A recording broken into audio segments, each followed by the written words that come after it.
Alright, ito naman yung update natin dito sa NCAP, no? Ito, panoorin nun natin yung balita. Ayan. Sa muling pagbabalik ng Non-Contact Apprehension Policy o NCAP, napansin ang malaking pagbabago sa disiplina ng mga motorista.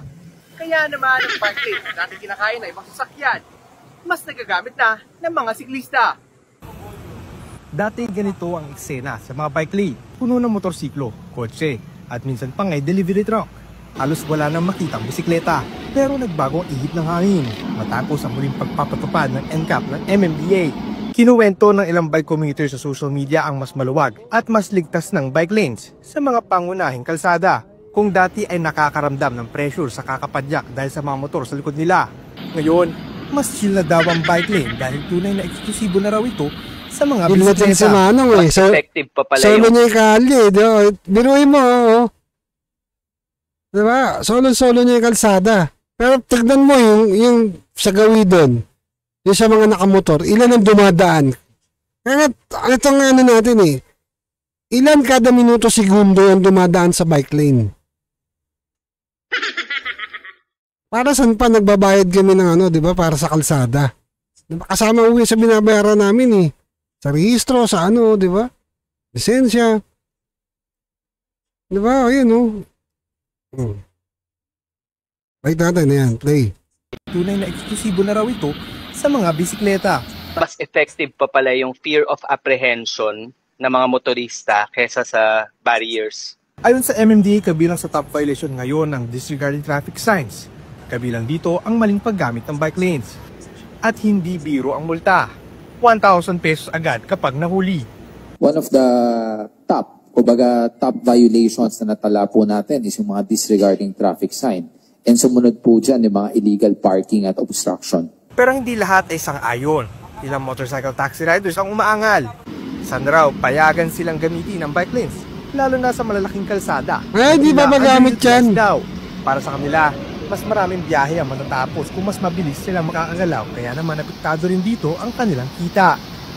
Mas gugustuhin pa nilang panoorin na bakantian kaysa nagagamit ng mga motorista. Ano yan? Pukayin na lang natin yan para pare-parehas na hindi mapakinabangan.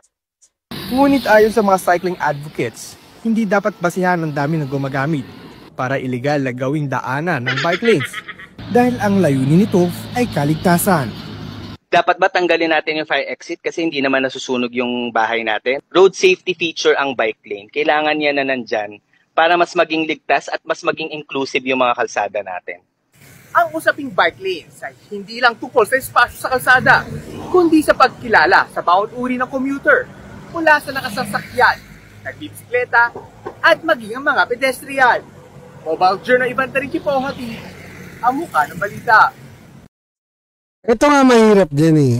Tama naman sinabi ni Kuya, yung, di ba, yung fire exit ba, kailangan ba gamitin natin pag nandito, ano?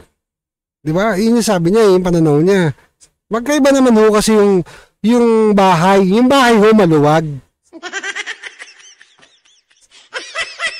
Andaan nyo yung bahay maluwag. Bakit doon ka dadaan kung may pintuan ka naman? Di ba? Kasya kayo lahat. Di ba? Ito yung tanong dyan eh. Yung kalsada sumisikip eh. Kadami nang may sasakyan. Ngayon, yung bike lane hindi mo magamit. Bakit hindi magamit ng mga, di ba? Pwede naman yan eh. Lagyan natin ng ano, di ba? Share road. Tapos may limit din yung takbo ng motor. Kasi kung titignan mo, isang buong kalsada, traffic na, tapos yung bike lane walang gumagamit. Bawal dumaan yung mga single na motor. Nak ng baka.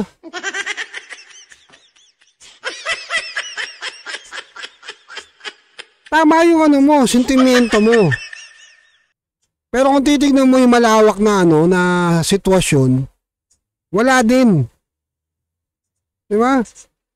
Kasi titignan mo, ilan na yung tignan mo yan o, Ayala. Ang laki ng bike lane. Kung di ba natin ginawa ng video or may mga ilang sumita, ang laki ng bike lane eh. Ano yun? Kalahati ng kalsada, bike lane. Ang laki. Asya nga kotse eh. Pero yung kinain nun, yung, di ba? Kasya isang yung truck ng bumbero, kasya. Ngayon, niliitan na nila. Mabuti na nila, di ba? Na, Wala namang gumagamit, sayang lang. Kawawa naman yung mga nagtatrabaho na nakasasakyan, pupunta ng opisina. Mas nakakadagdag ng traffic kasi binabawasan mo yung kalye.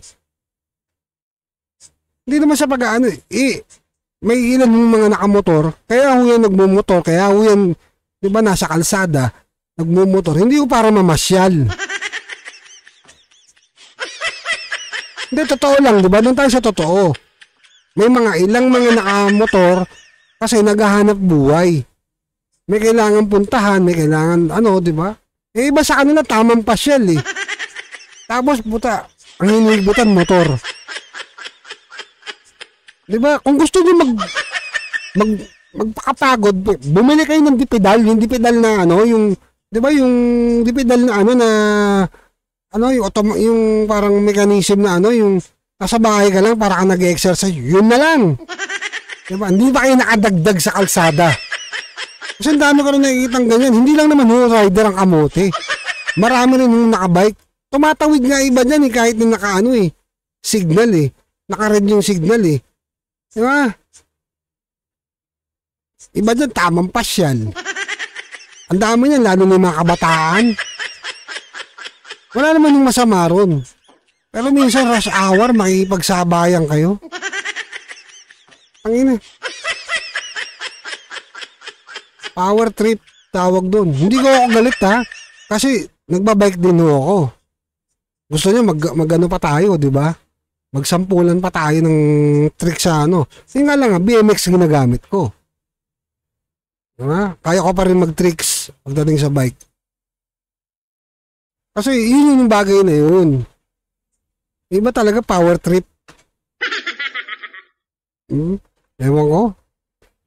Lalo na siya sa may Aurora.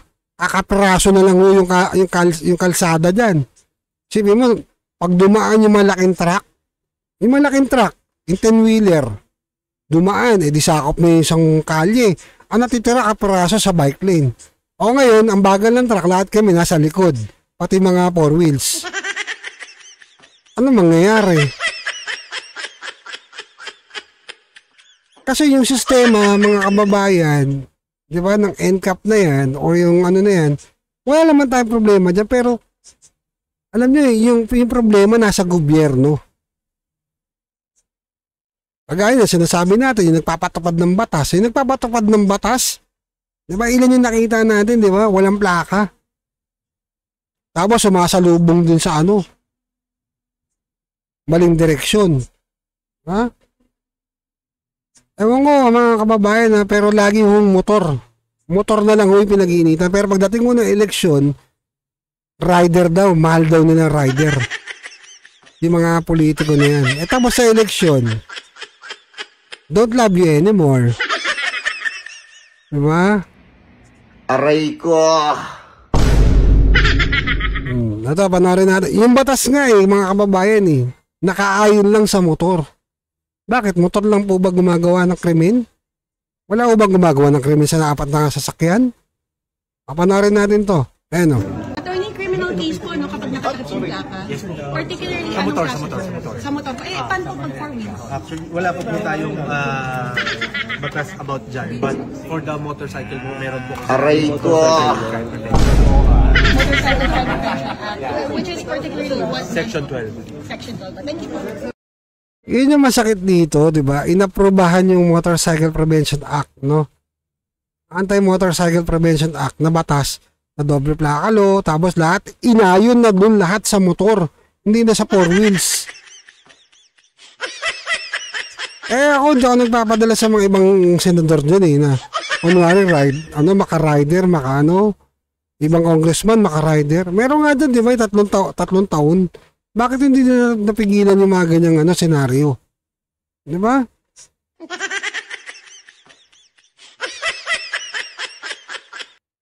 Ang tatagal niya mga yan dyan, tapos tinuon lang sa motor. Kasi hindi nila masolusyonan yung riding in tandem. Di ba? Police visibility kailangan dyan. Totoo lang. Diba? Dapat nagtatrabaho yung mga taong gobyerno, kagaya ng pulis, barangay, Kita niyo yung ganun sitwasyon? Itinuon na lang talaga sa batas para ano. Ang tanong, nabawasan ba yung krimen? Di naman. Ganun pa din, marami pa rin kriminal na gumagamit ng motor. Hindi na nabawasan eh. Mayroon din mga nakasasakyan. Right?